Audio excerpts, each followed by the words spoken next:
Las Vegas, 1970. The chandeliers of the International Hotel glitter like 1,000 suns, their light bouncing off the jewelers' windows lining the Strip. The air is thick with cigars, perfume, and the constant shuffle of money. This is the capital of chance and spectacle, where everyone believes anything, and anyone can be bought. Elvis steps onto the stage, dazzling in a white suit stitched with stones by hand. The crowd explodes, unaware of what waits behind the curtain. Because tonight, one of the city's most powerful jewel magnates has made an offer no one could have imagined. A fortune in diamonds, worth the price of a Beverly Hills mansion, in exchange for just one song, sung only for him. The audience knows nothing of the deal, but the tension coils backstage like a spring. For a man who has everything, this could be just another transaction. For Elvis, it is something else entirely, a test of principle, of freedom, of what music really means. And within moments, his answer will not only silence a room full of power, but ignite a story that Las Vegas will never forget.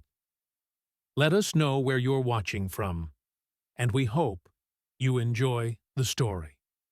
The desert city seemed to glitter with an arrogance of its own. Las Vegas, at the turn of the 1970s, was not merely neon signs and roulette tables. It was a theater where power, money, and spectacle collided every single night. For most men, the place was overwhelming, almost suffocating. But for Elvis Presley, returning to the stage after years of films and a life half hidden, the city felt like a new frontier. The towering International Hotel, fresh and ostentatious, stood like a fortress of glass and steel, and within its walls, Elvis was about to begin again. When the marquee first flashed, Elvis Presley, exclusive engagement, the Strip itself seemed to shift. Casinos adjusted their shows. Competing headliners knew they had been outshined before the first curtain rose. Elvis arrived not as a struggling artist searching for his break, but as a man carrying both myth and burden. He had been absent from live tours, buried in Hollywood contracts and Colonel Parker's tight grip, but Las Vegas promised a resurrection. Crowds pressed against velvet ropes just to glimpse him moving from limousine to private elevator. Women in gowns clutched autograph books, while hardened gamblers paused at blackjack tables to whisper about his return. The city quickly became his second home. Between concerts, suites at the International overflowed with exotic gifts, Cadillacs in every shade imaginable, ornate revolvers with ivory handles, boxes of Cuban cigars smuggled past embargoes, and jewelry so gaudy it blurred the line between admiration and bribery. Fans and wealthy patrons alike seemed determined to outdo one another with offerings. Each night, as Elvis prepared backstage, new tokens arrived. A pair of tigers from a casino owner, a motorbike delivered straight into the D parking bay, even a gold-plated Derringer slipped into a velvet case. Vegas thrived on excess, and Elvis, knowingly or not, was at the center of its carnival. Yet beneath the spotlight, there was tension. For all the applause, he felt caged by expectation. Parker monitored everything: set lists, costumes, press statements, transforming each detail into a transaction. What should have been freedom often felt like contract work under relentless scrutiny. Still, when the music started, Elvis's voice cut through it all. In those opening nights of 1969 and 1970, he commanded the stage with an urgency that silenced critics. He moved with both defiance and grace, pouring sweat under the glare of spotlights, as though determined to prove that rock and roll had matured along with him. The casinos cultivated an aura of hunting season whenever he performed. Wealthy men and women who were used to buying the world gathered in the audience, each convinced they could claim a piece of him if the price was right. Waiters in crisp jackets carried champagne to tables near the stage, where magnates of oil and jewelry leaned back, studying him not simply as entertainment, but as an acquisition. To them, Elvis was the ultimate trophy, larger than any diamond, rarer than any winning streak. On one particular evening, the energy buzzed differently. The hotel corridors hummed with more than the usual electricity of dice and slot machines. Behind the stage, Colonel Parker was intercepted by a figure known to everyone in Vegas, a prominent jeweler whose clientele included movie stars, sheikhs, and casino bosses. He was a man accustomed to bending the will of others with the sheer weight of his fortune. His words to Parker were delivered casually, as though he were negotiating the purchase of a rare stone rather than approaching an artist at the height of his power. "Tell Mr. Presley," the jeweler said, his accent smooth, his smile deliberate, "that I will give him diamonds, real stones, worth more than he has likely ever seen, if he sings a single song just for me. Not for the crowd, not for the stage. For me at my table and my guests." The request struck with the subtle violence of a slap. Vegas was a city where everything seemed available, if one could meet the price: privacy, loyalty, even dignity. To the jeweler, music was no different. Yet Parker, ever the businessman, did not recoil. The colonel's eyes narrowed, calculating figures even as the words hung in the smoky air. To him, this was not an insult. It was an opportunity. Around them, casino sounds bled in, the roll of dice, the clatter of coins, the muffled excitement of jackpots. Parker had heard strange proposals before, offers of yachts, paintings, villas in Spain. But this was something else. Diamonds for a single performance, a private transaction hidden beneath the roar of a paying crowd. He glanced toward the stage, where Elvis was finishing a number, hips still cutting, through the air with impossible precision. The audience's applause was a wave crashing against the walls, but in Parker's mind it was drowned out by the imagined sparkle of jewels. In the days leading up to this night, Elvis had already received countless gifts. Fans sent him watches that shimmered like miniature galaxies. Dealers at the casino floor handed him chips for luck. Even political figures sent telegrams promising rare antiques if only he would acknowledge them publicly. But this was different. It was not simply a gift. It was a test, an unspoken challenge. Could even Elvis Presley be bought if the price glittered enough? What the jeweler underestimated was the state of mind Elvis carried.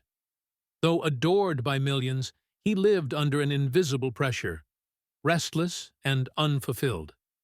His music, for him, was never merely commerce.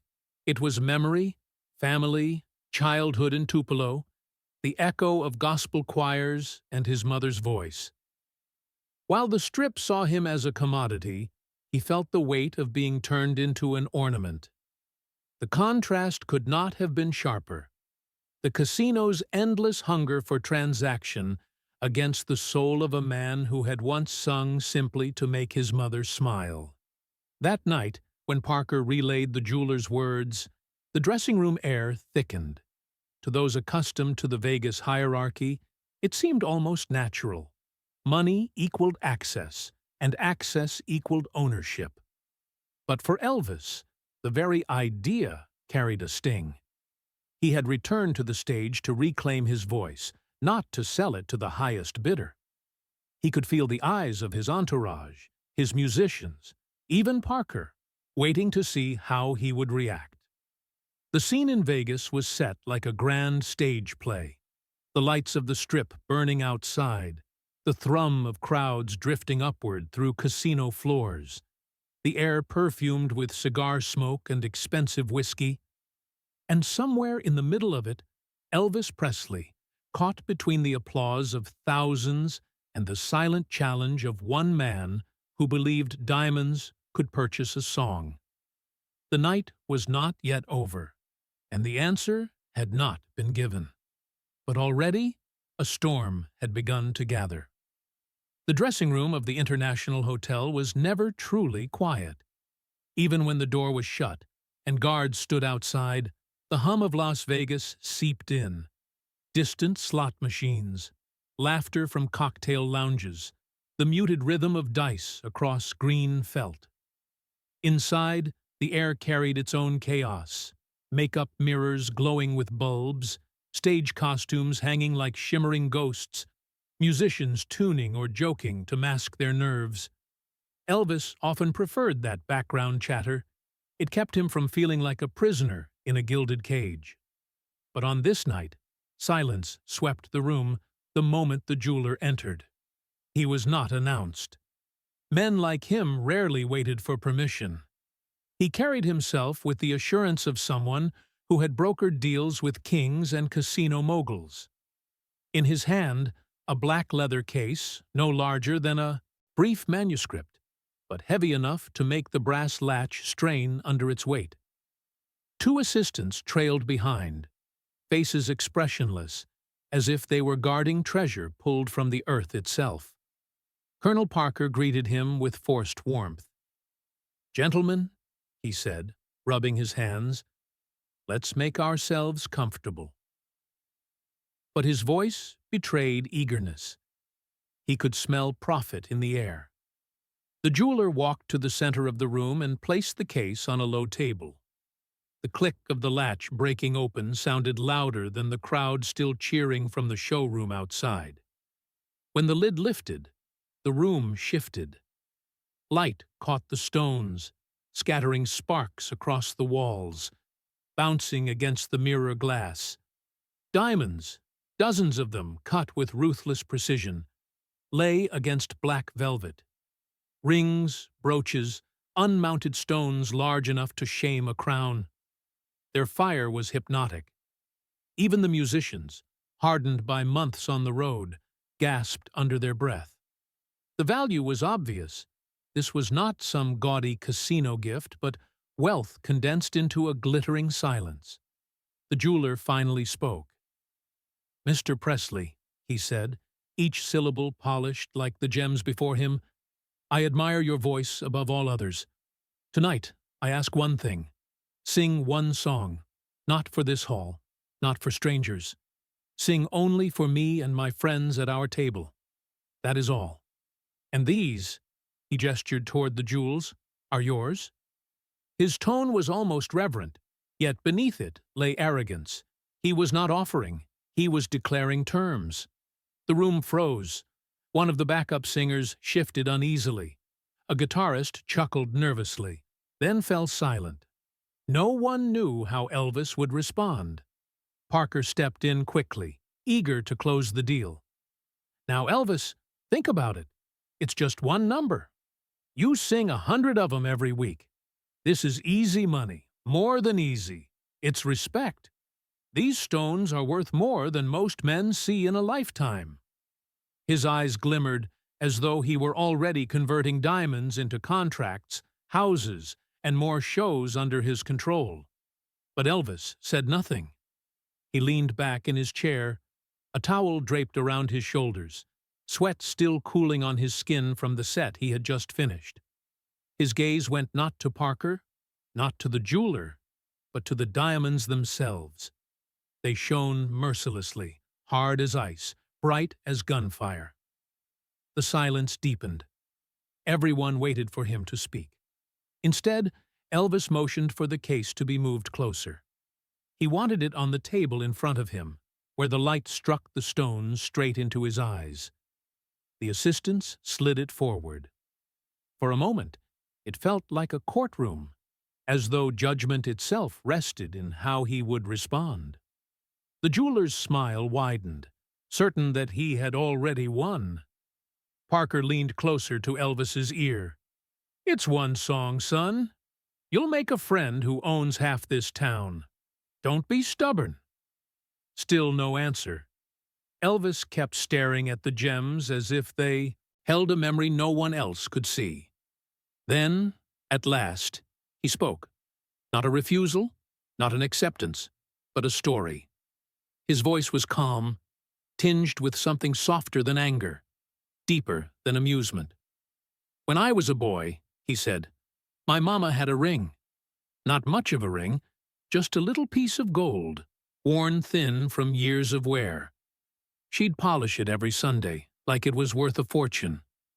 But, she told me once, this ain't what makes me rich. You know what does? Hearing you sing to me at night." That's the only treasure I remember from my childhood. The room seemed to shrink.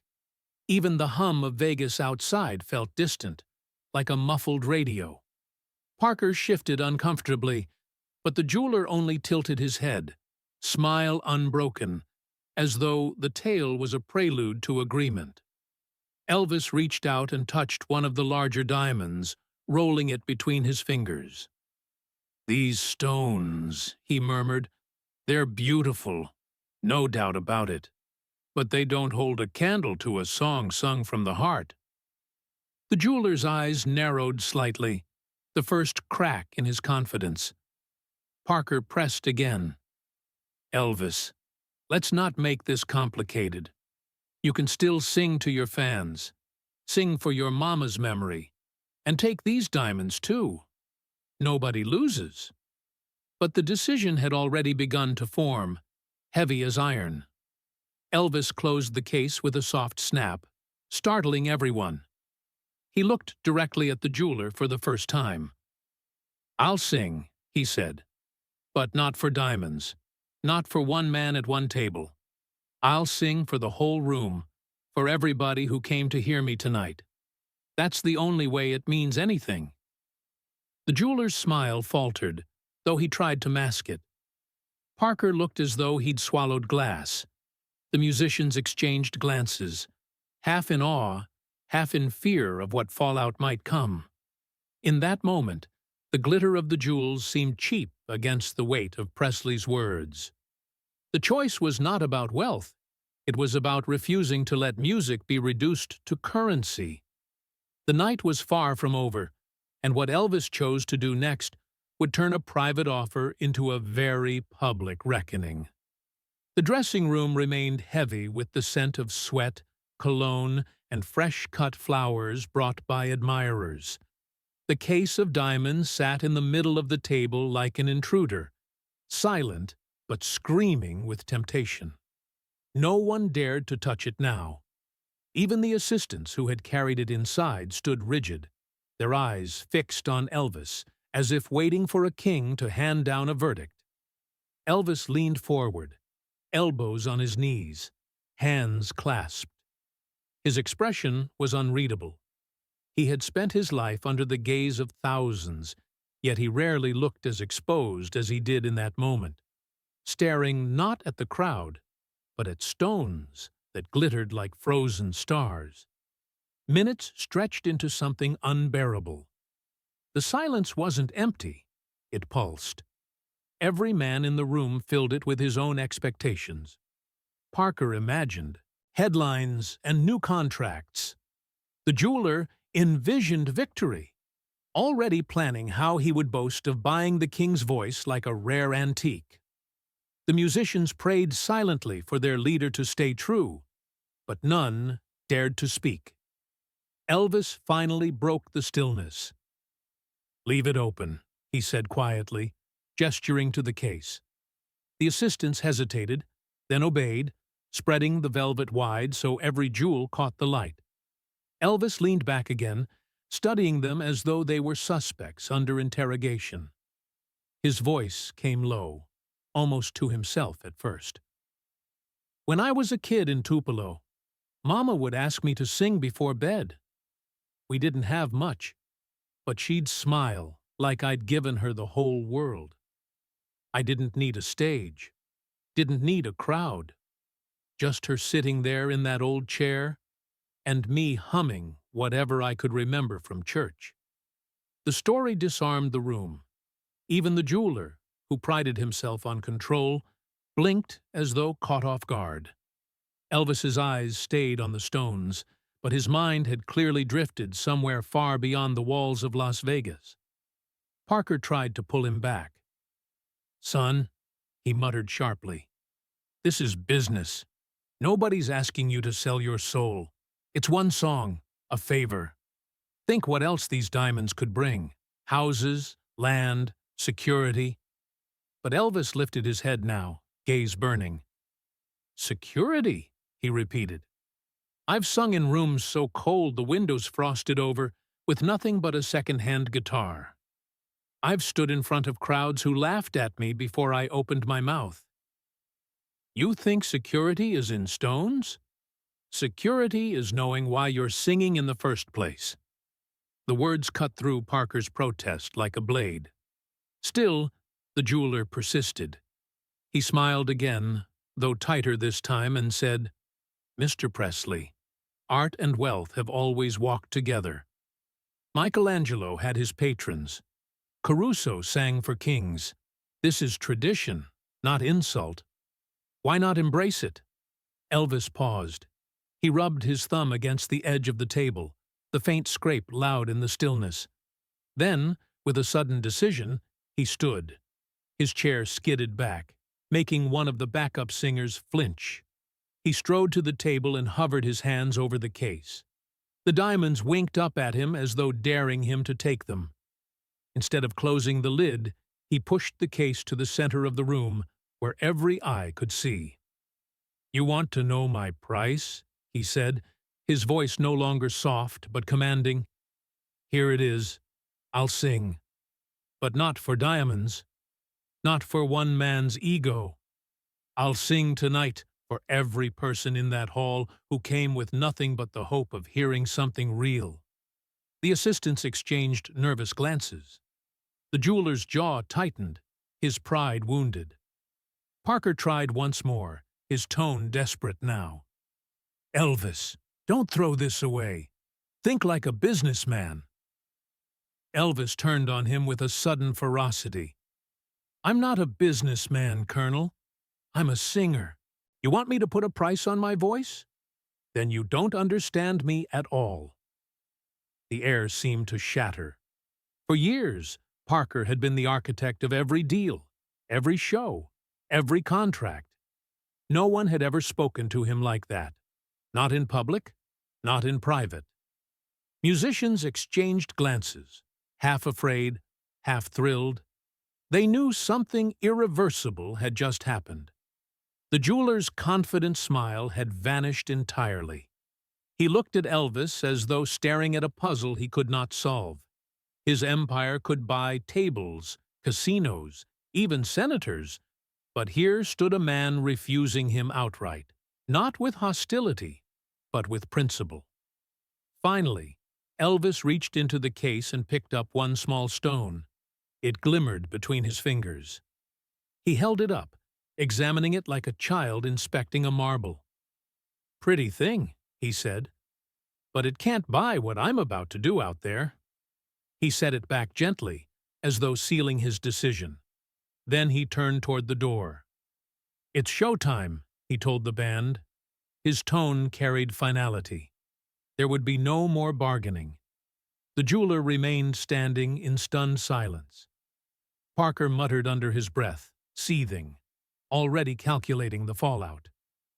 The case of diamonds sat abandoned on the table, bright but powerless. Elvis walked down the hallway toward the stage. The roar of the crowd swelled as he drew near, a tidal wave waiting for release. Inside, he carried both defiance and clarity. He had made his choice, not in anger, but in unshakable conviction. Tonight, the world would learn it too. The stage lights burned hotter than the Nevada sun, pouring down in blinding cones that carved every shadow away. Elvis stepped out from the wings, his white jumpsuit catching the beams like armor studded with fire. The crowd roared, thousands of voices crashing together, an ocean of adoration that could shake the foundations of the International Hotel itself. Yet for all the noise, Elvis carried a quiet storm inside. He could still see the diamonds glittering in his mind, not because he wanted them, but because of what they had come to represent, the arrogance of men who thought they could place a price tag on music, on him. In the front rows, the jeweler sat with his entourage. They were unmistakable. Men in tailored suits, women with hair sculpted high, all leaning back in velvet seats as though attending a private exhibition. The jeweler wore confidence, like a second skin. He had spoken to Parker earlier with the ease of a man used to winning. Now, as Elvis adjusted the microphone, he leaned slightly forward, waiting for his request to be fulfilled. Normally, the show began with a familiar sequence, rehearsed down to the second. Parker insisted on predictability. It made the merchandise sales easier, the press coverage more uniform, the gamblers more comfortable. But tonight, Elvis felt the weight of rebellion pressing on his chest. The orchestra waited for his cue, sheet music in hand. Instead of nodding toward them, he lifted his hand sharply, signaling silence. The audience hushed, confused. Even the casino bosses at their tables shifted uneasily, unused to interruptions. Elvis gripped the microphone stand with both hands, knuckles pale under the lights. "Folks," he began, his drawl steady but edged with steel, "before we get into the show tonight, I want to say something. Someone reminded me not long ago that maybe a song can be bought, like a watch or a car or a roll of dice on this strip." His eyes swept the hall, finally resting on the jeweler without naming him. "But I don't believe that. A song ain't a thing you can carry in your pocket. It belongs to the people who feel it." Murmurs rippled through the audience. The orchestra members looked at one another, bewildered. Parker, watching from the wings, clenched his jaw, already calculating how this deviation might damage the evening's take. But Elvis pressed forward, no longer concerned with the Colonel's reaction. He leaned closer to the mic, voice dropping lower, more intimate. "So, tonight, I'm gonna do something different. Not what's written on the paper. I want you all to hear something straight from the heart." The jeweler's smile faltered. He had expected a private performance wrapped in secrecy. Instead, Elvis was turning the request into a statement before thousands. The guitarist shifted nervously, then strummed a tentative chord as Elvis nodded his way. The orchestra scrambled, unsure if they should follow. This wasn't in the set list, and for Vegas musicians, improvisation was almost forbidden. But Elvis radiated such certainty that hesitation melted. One by one, instruments joined in, like soldiers rallying behind a commander defying orders. The crowd leaned forward, sensing the electricity of the moment. They didn't know what song was coming, but they could feel the air thickening with anticipation. Even the clink of cocktail glasses stopped. Dealers on the casino floor later swore the noise in the gaming halls dropped when Elvis changed course on stage. His voice rose again, not in melody yet, but in words. "This one ain't for one man. It's for every soul in this room who's ever needed music to remind them they're alive. That's who I sing for." The declaration landed like thunder. The jeweler shifted uncomfortably, his companions whispering in his ear. He had wanted a private gift, a token of control. Instead, Elvis had reframed the entire exchange as a public challenge, a declaration that he could not be bought. The first notes of a ballad swelled, unfamiliar in this setting, but instantly gripping. The spotlight narrowed to frame him alone, cutting the stage into a cathedral of sound and silence. Every eye in the room fixed on him, waiting to see what he would pour into the song. Behind the curtains, Parker muttered curses under his breath. He could feel the evening, spiraling beyond his grasp. To him, deviation meant risk. Risk of angering wealthy patrons, risk of losing deals, risk of alienating sponsors, But for Elvis, it meant freedom. The moment stretched like a wire, trembling with tension. In one corner, the jeweler's diamonds glittered on his companion's hands and wrists, but under the stage lights, they looked suddenly cheap compared to the fire burning in Elvis's eyes. Then, without warning, Elvis began to sing. The hall had gone so still that even the buzz of the amplifiers felt loud. Elvis stood motionless for a breath, eyes closed, as if summoning something from far beyond the casino walls. Then his voice cut through the air, not with the thunder of a rock anthem, but with the trembling sincerity of a prayer. The first notes carried a haunting tenderness, a melody unlisted on any program sheet, a song the audience had not come expecting to hear. The orchestra scrambled at first, unfamiliar with his choice, but then they found the key and followed.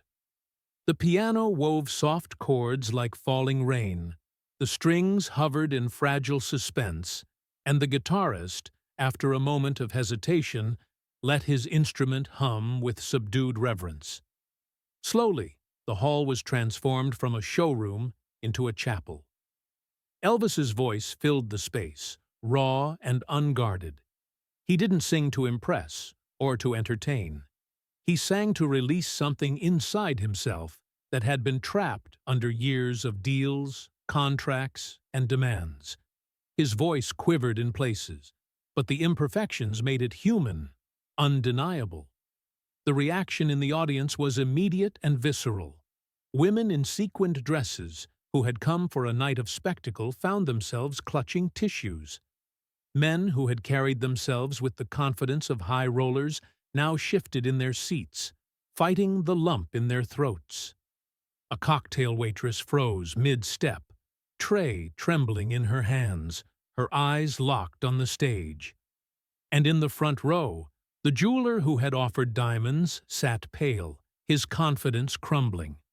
He had asked for a private serenade, a purchase of vanity. Instead, he was being made witness to something priceless, a performance dedicated to everyone but him. The more Elvis poured his soul into the microphone, the smaller the jeweler seemed to shrink, as if stripped of his power in front of thousands. Even the musicians felt it. They had played with him night after night, but this was different. It was as if the man they followed had ripped open his chest and let his heart speak directly through the sound. Some of them found themselves blinking back tears while still holding their instruments steady. The colonel, hidden in the shadows of the wings, fumed.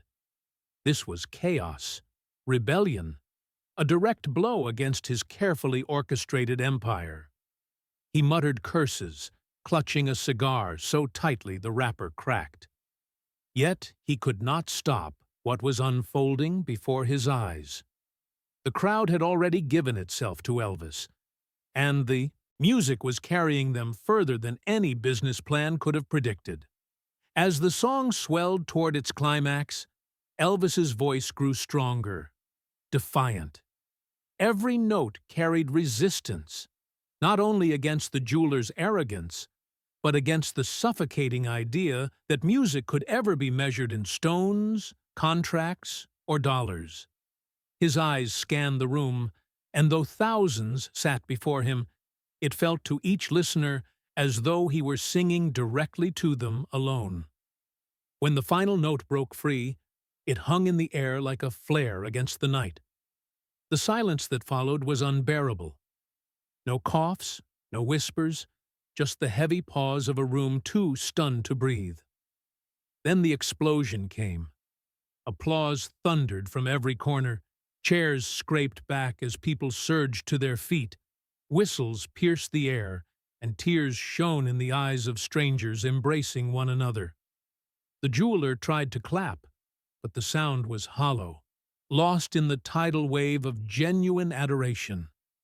His face burned crimson as he realized he had not bought a performance, but had been used as the backdrop to an act of defiance that everyone present would remember.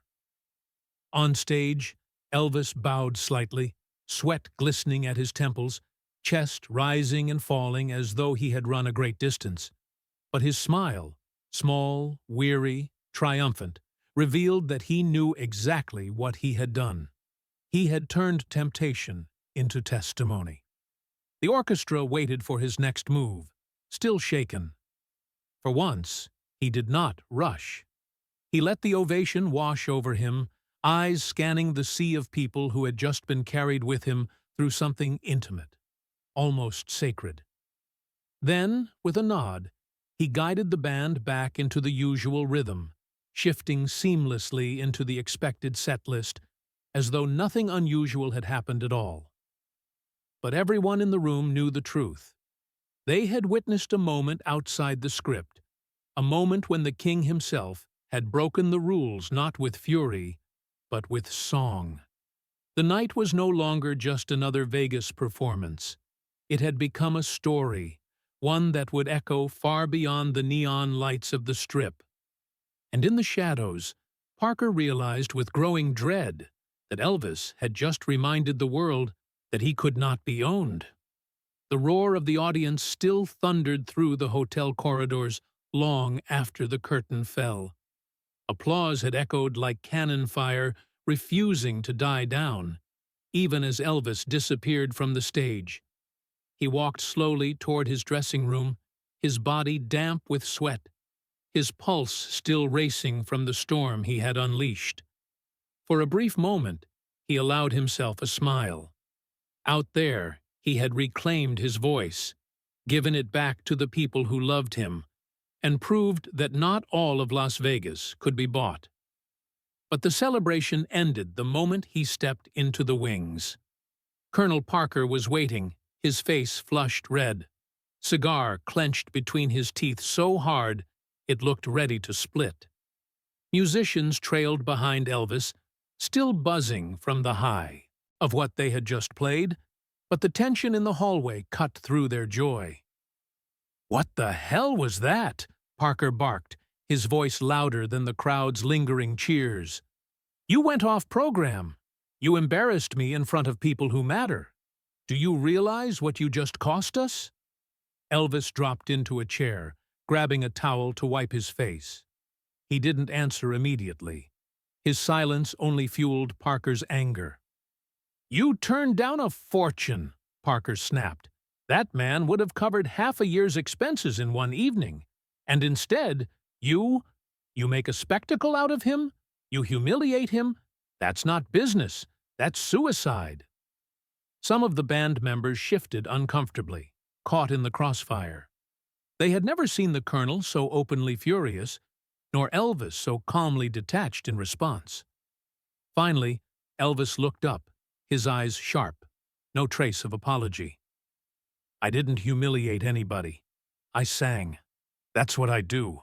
That's what people came here for." Parker threw up his hands. "You're blind if you think this isn't about money. Everything is about money.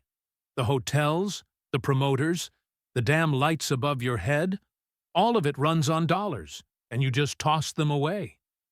Elvis leaned forward, lowering his voice so that only those closest could hear. "No, Colonel, you're the one blind. You think money is what keeps this machine alive. But out there, it wasn't money that had people standing, crying, clapping their hands raw. It was music. That's the only thing that lasts." The words cut deep. For a moment, Parker froze, stunned by the defiance in his tone.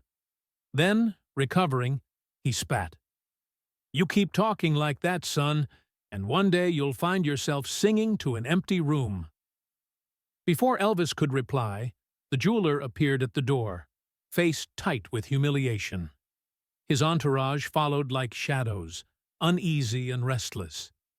He still carried himself with authority, but his pride had been bruised in front of thousands, and now he sought restitution. He stepped into the dressing room without invitation. "Mr. Presley," he began coldly, "you made a fool of me out there. I offered you something of immense value. I expected respect. Instead, you turned my generosity into a public spectacle." Elvis rose from his chair. His frame, tall and broad in the close quarters, seemed to fill the room. He looked at the jeweler not with hostility, but with a calmness that stung more than anger. "You call it generosity," Elvis said evenly. "I call it a bargain I couldn't accept. If you think music is something you can buy and keep for yourself, you'll never understand me. Or anybody who ever needed a song more than a stone." The jeweler's mouth tightened. He was not used to being spoken to that way. For a long moment, silence pressed between them. Then Elvis turned toward the case of diamonds still sitting on the table, forgotten in the chaos. He reached down, opened it, and picked out a small gem, one that sparkled less brilliantly than the others but still caught the light. He turned to the hallway, where a crowd of fans had gathered behind the security line, straining to catch a glimpse of him. Among them was a little girl, no older than 10, clutching a program in her hands. Elvis walked past the jeweler, past Parker's scowl, and pressed the stone into her palm. "Here," he told her softly. "Don't let anyone tell you what it's worth. Only you get to decide that." The girl's eyes widened, and her mother gasped, overcome. The crowd rippled with disbelief and admiration as Elvis returned to the dressing room, leaving the jewel in the hands of someone who would treasure it not for its market price, but for the memory it carried. The jeweler's face turned crimson. Parker muttered curses under his breath. The musicians, however, broke into quiet applause, a private ovation for a man who had just defied two of the most powerful forces in Vegas: greed and control. For Elvis, it was more than a gesture. It was a declaration. Diamonds might dazzle under the lights, but their brilliance dimmed when compared to the fire of a song sung freely. And in that small act of rebellion, he had drawn the first visible line between himself and the man who claimed to own his future. The storm was not finished. It had only begun. Morning in Las Vegas was never truly morning. The neon lights still burned, casino floors buzzed with the same fever as midnight, and the Strip smelled of stale perfume and cigarettes long after dawn. But on this particular day, the city carried a different hum. Word of Elvis's defiance had already spread beyond the walls of the International Hotel. The newspapers were the first to strike. By noon, headlines screamed from stands outside every cafe and casino lobby, "Presley rejects diamonds on stage." "The king can't be bought." "A $1 million song that never was." Reporters who hadn't even been in the showroom wrote with feverish certainty, painting the jeweler's offer as something monumental, a fortune tossed aside with a smile. Some praised Elvis for integrity. Others accused him of arrogance, of mocking a man who only wished to honor him. The story bent and twisted depending on the paper. But one truth held steady. The world now knew Elvis Presley had said no. Outside the International, journalists gathered in small packs, staking out every entrance. Cameras flashed each time a limousine pulled up, hoping to catch a glimpse of him. Hotel staff complained that the lobby had become impossible to cross without bumping into a reporter with a notepad or microphone. Some of the gamblers muttered with annoyance, but most were intrigued. They wanted to see the man who had turned down wealth for principle. Fame had always followed Elvis, but this was different. He had not simply entertained, he had challenged the very culture of Vegas excess. And in doing so, he had lit a fire no one could control. By afternoon, the frenzy had grown worse. Radio talk shows debated whether he was a fool or a hero. Callers rang in from Reno, Los Angeles, even New York, each with their own opinion. Some insisted he had insulted his fans by refusing generosity. Others declared he had restored dignity to music in a town built on transactions. Meanwhile, wealthy collectors and socialites took the wrong lesson from the scandal. Emboldened by the jeweler's attempt, they began sending their own offers. A car dealer delivered a brand-new Cadillac to the hotel lobby with a note promising 3 more if Elvis would perform privately at his estate. A shipping magnate offered a yacht anchored off the California coast. One oil tycoon even proposed gifting him a small plane, in exchange for a night of songs. The colonel seized on these proposals, waving them like contracts. "Look at this, son," he barked in rehearsal. "They're lining up to shower you in gifts. You could be the richest entertainer in history. All you have to do is say yes." But Elvis only shook his head. He sat on the edge of the piano, strumming idle chords on an acoustic guitar, a faint grin tugging at the corner of his mouth. "Pretty soon," he said dryly, "they'll want to buy my soul outright. But they'll have to check. It's not for sale." The band laughed nervously, but they understood the truth behind his words. He was weary of being treated as property, weary of Parker's constant fixation on money. For the musicians, who had watched him wrestle with exhaustion and self-doubt, the defiance felt like a breath of fresh air. For Parker, it was insubordination. The jeweler, still seething from the public rejection, decided he would not let the insult die quietly. He began whispering to columnists, feeding them stories designed to twist the narrative. Soon, a new headline appeared: "Elvis snubs fans. Too proud for diamonds?" Articles claimed he believed himself above his audience, that he mocked generosity by treating priceless gifts as meaningless. The jeweler made sure his version of the story reached gossip magazines, framing himself as a victim of Presley's ego. Elvis read the papers in silence. In his suite, surrounded by friends and musicians, he sat with the article spread across his knees. The words stung, not because they were true, but because they poisoned something sacred. Music had been his refuge, his way of connecting to ordinary people. To see it twisted into arrogance by those who didn't understand, it hit deeper than any insult. He crumpled the paper in his hands and tossed it aside. "They'll write what they want," he muttered. "But I know why I sang that song. And so do the people who were there." His voice was steady, but the tension in his shoulders betrayed him. This wasn't just another tabloid storm. It was a battle over his identity, over whether he would remain an artist or become just another act for sale in a city of deals. That evening, when he returned to the stage, the crowd was larger than ever. The scandal had not frightened people away. It had pulled them closer.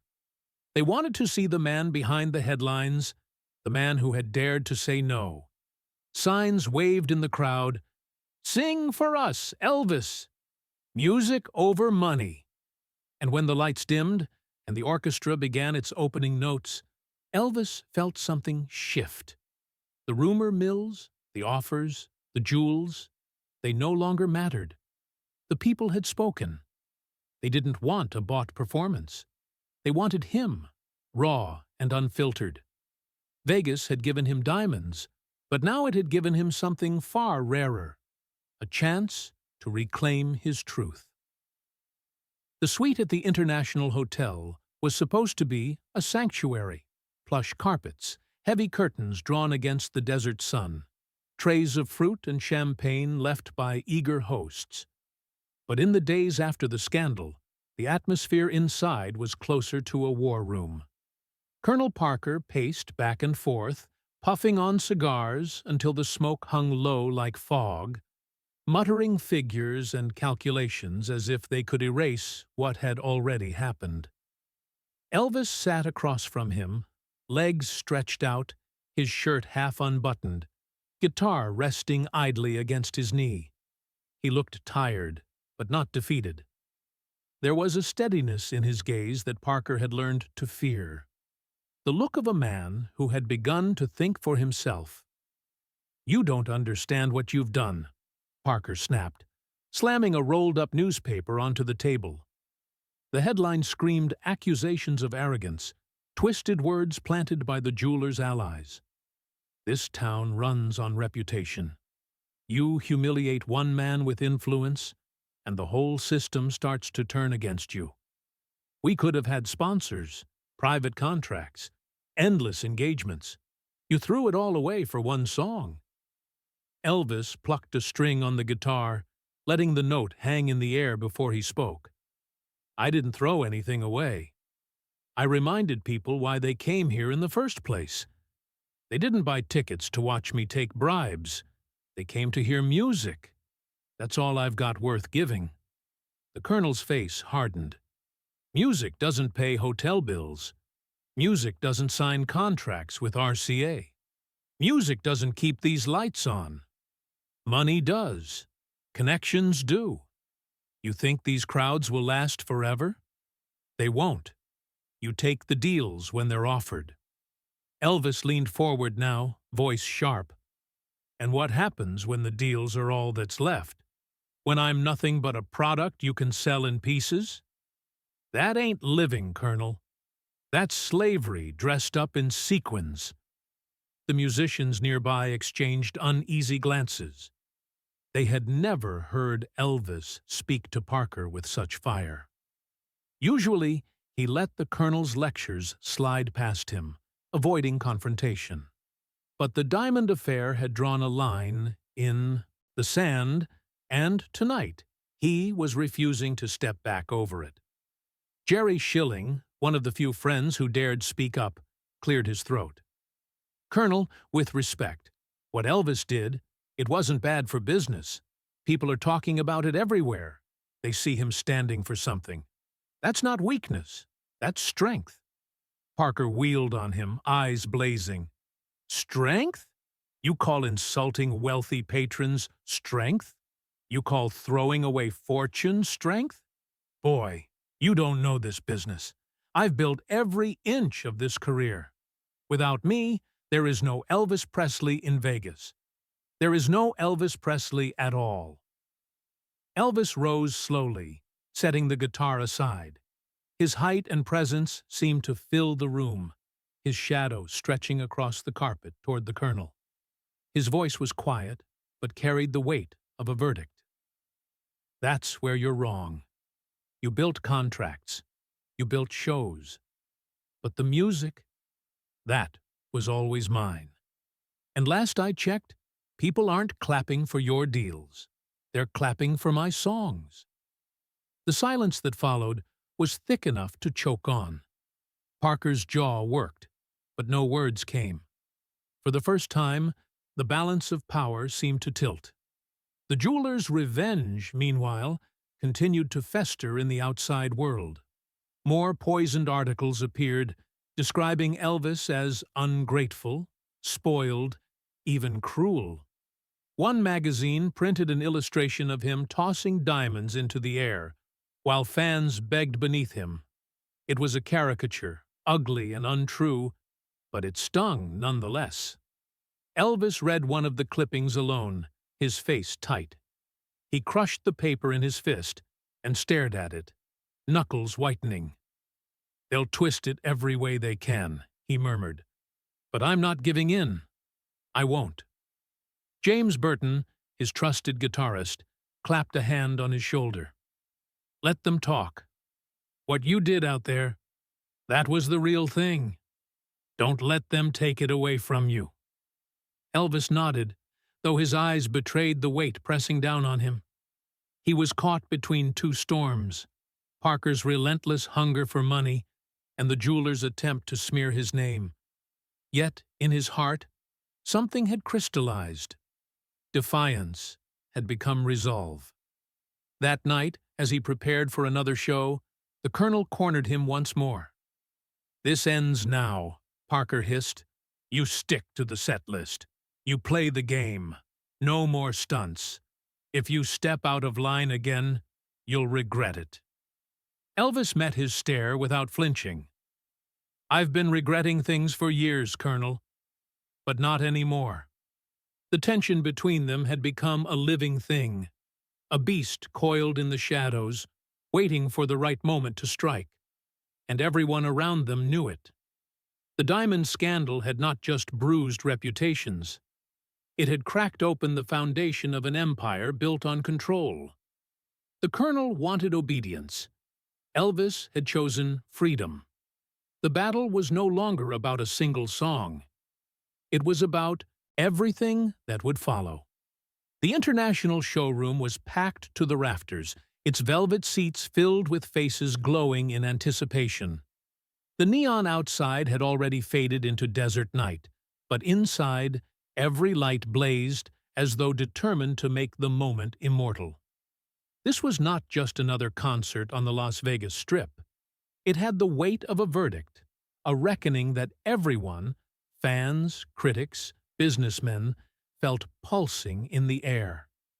In the front rows, the usual glitter of diamonds and gold caught the spotlight. Wealthy patrons sat stiffly, whispering among themselves, measuring every gesture.